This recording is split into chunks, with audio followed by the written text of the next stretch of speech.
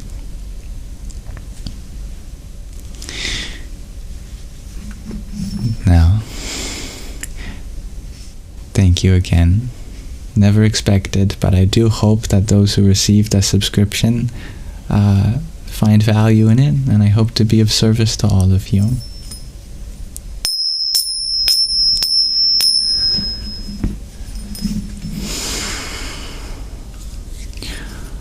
Om Namah Shivaya. Thank you all for being here, everyone. Thank you, Dr. Ginny, for your little crown, your tiny, yippee, and a trio of roses. Om Dum Durgaye Namaha. And Hyper Jen, thank you for your dozen music plays. Om Namo Bhagavate Vasudevaya. Seb, with a $, thank you for your subscription too. You too, I hope to be able to serve on this spiritual path as we continue to cross paths and hopefully learn from each other equally. Radhe Radhe. And thank you, Usha Bai, for your finger heart, your rosa, and a tiny yippee.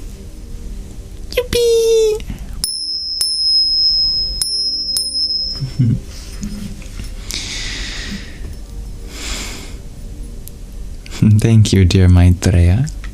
It's your wish that I always remember Hari in every lifetime. My wish is your wish. Yes. I also add to the wish of more abundance in dear Jared's life. Matt, you ask, where can you send me a message? You can send me a message on Instagram, WhatsApp, Telegram, and email. Any of those work for you? They're all linked in little icons in the link tree in my bio. Dear Neo, you ask, if I can explain, when I chant the mantra, what did I feel in the last 1008?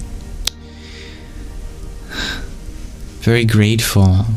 Joy. In fact, I was stopping myself from laughing because there's a lot of humor in humility, and it certainly takes some amount of humility to go and chant 1008 times.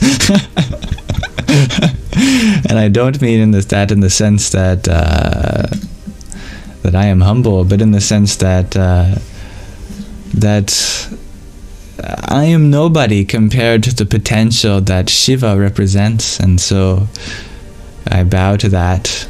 And if I take myself less seriously, I just want to laugh all the time, but I can't. I've talked about this a few times before. I think austerity is funny to me. To dedicate oneself wholly to something so one-pointedly, I think that's hilarious, and I'm committed to doing just that.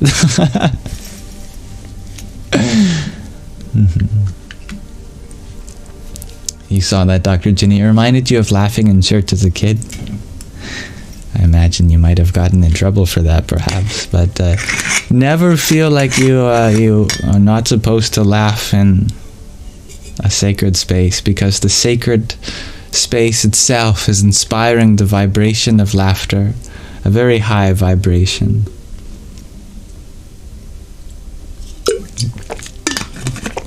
Thank you for the reminder to hydrate, dear Laura Lotion. I should listen to my mother. Reminds you of Sadhguru's laughter of joy. Yes. Mango, mango, mango, mango.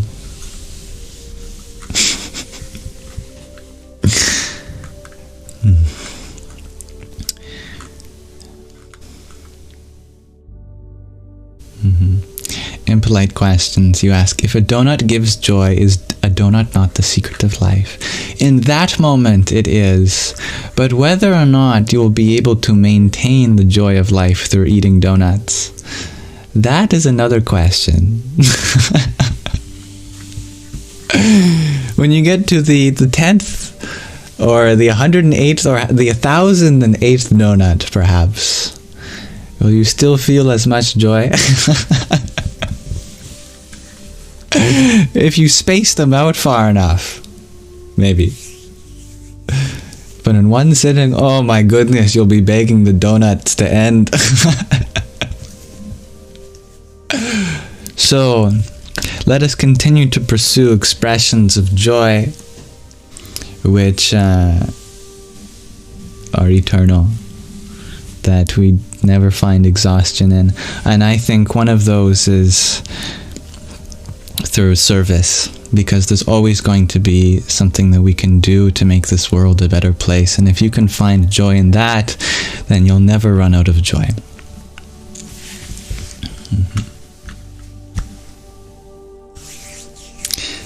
There is a reference for a donut to the movie Everything Everywhere All at Once. It's a wonderful movie. I recommend that. I've seen it. There's a celestial donut, the everything bagel, wasn't it? A literal everything bagel. That is a very, very beautiful movie.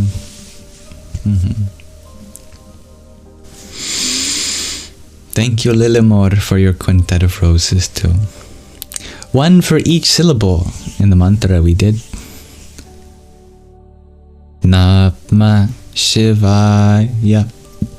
Fun fact.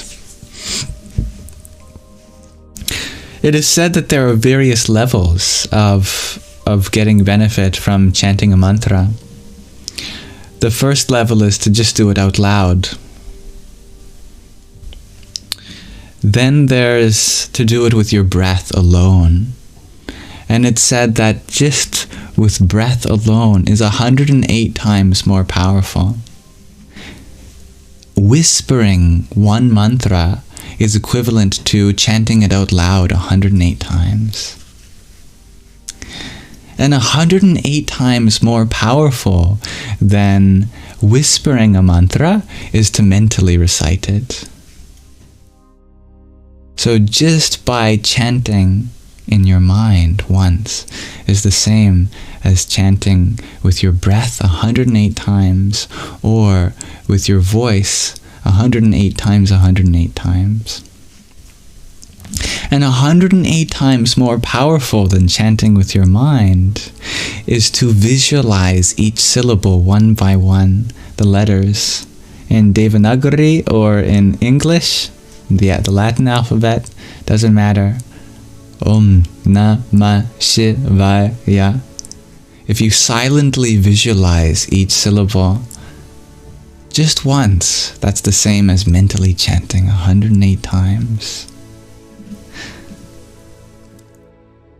And it is said that there is a type of japa, a type of recitation that's even higher than that, and it's called para japa, the ultimate recitation.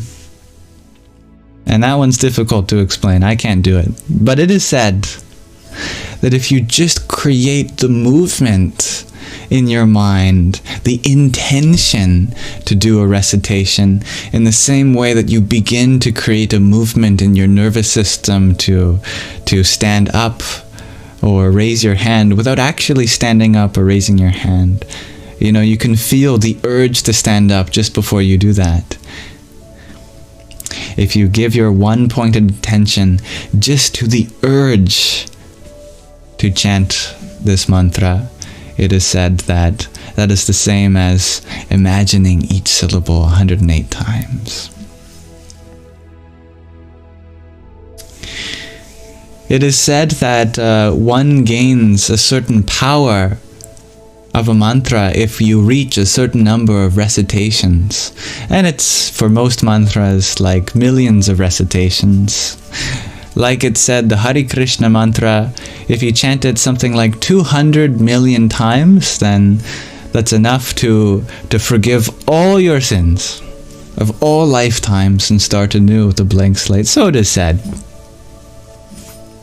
Different mantras have a different number, but it's usually in the hundreds of thousands or millions before you get the siddhi, the spiritual power from them.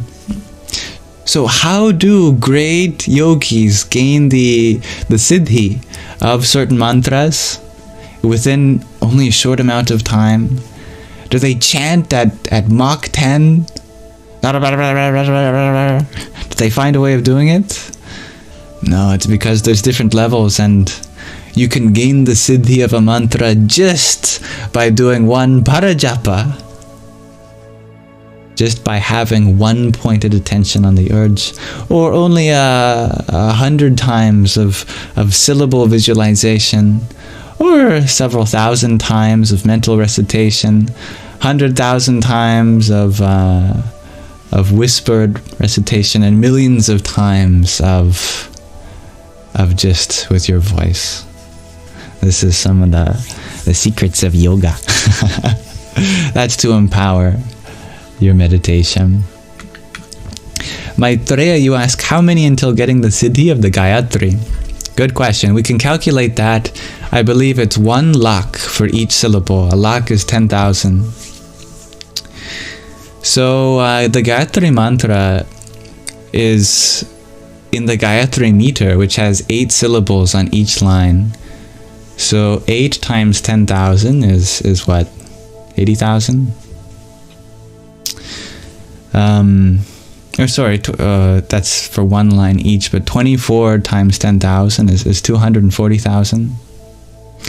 Or is 1 lakh 100,000? I keep forgetting. I'm not good with my Sanskrit numerals. Anyway, 1 lakh times the amount of syllables in the mantra. That's your answer. So 24 lakh times for the Gayatri. Thank you, Lilimor, for your quintet of roses, and dear Reina for your pair of little crowns that you sent. Om Namo Bhagavate Vasudevaya.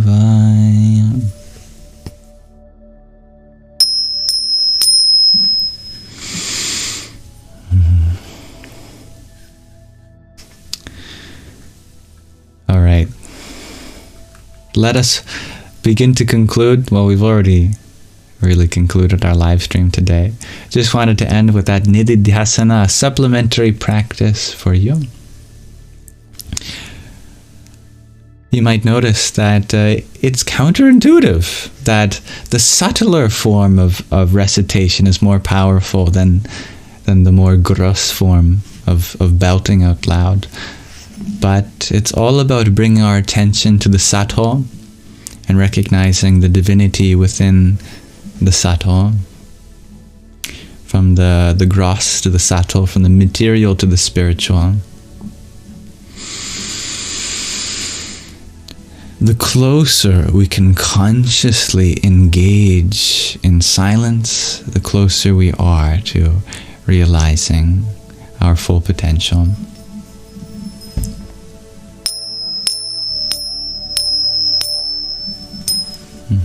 Thank you all for being here. Neo, you ask, who's my guru? At the moment, you are. Neo is an anagram of one, and since you are part of that one,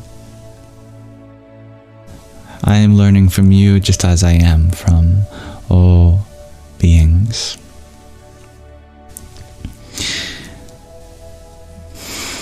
Remember to hydrate yourself, everyone, and feed yourself. Ensure that your body and mind is taken care of. And that's right, CC. What a great observation. That is a symbol of Sufism behind me.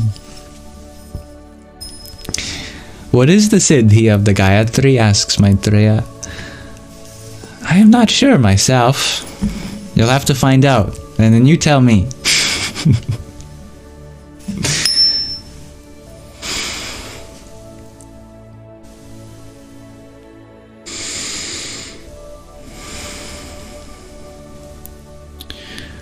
Asato ma satgamaya Tamasoma Jyotirgamaya Mrityorma Mritangamaya Om Shanti Shanti Shanti Harihi Om Tat Sat. Om.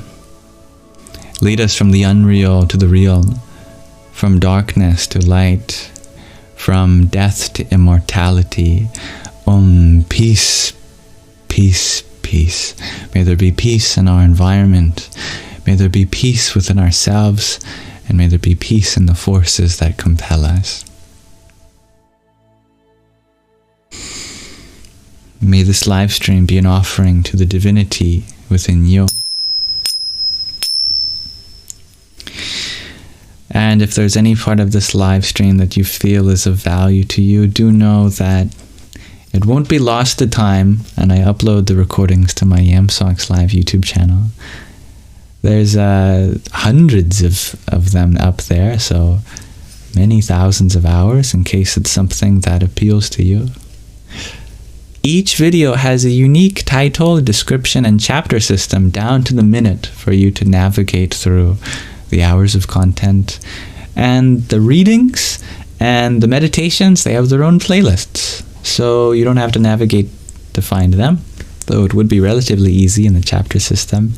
Anyway, you can get yourself a free meditation experience if the kinds of meditations we do here speaks to your heart. And you can catch up on the readings of our book, since I don't expect everyone to be there for each reading session. But I do want you to get the most out of our book. Thank you. Thank you to my lovely moderators to help ensure a safe and inclusive environment for everyone.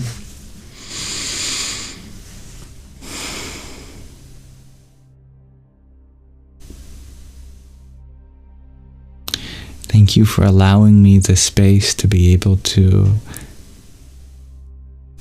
serve the possibilities that exist for each of us. Any way in which I can continue to be aware of our innate potential, it is my duty to pursue, to make an even better Sangha next time. I pray that you hold me accountable to all my mistakes,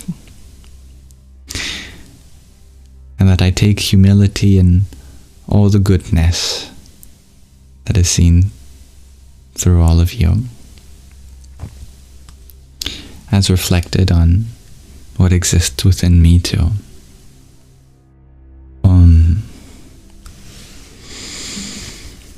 May you all have a wonderful rest of your night, your afternoon, your evening, your morning, whatever time it is for you. May you have a wonderful rest of your present moment. Namaste.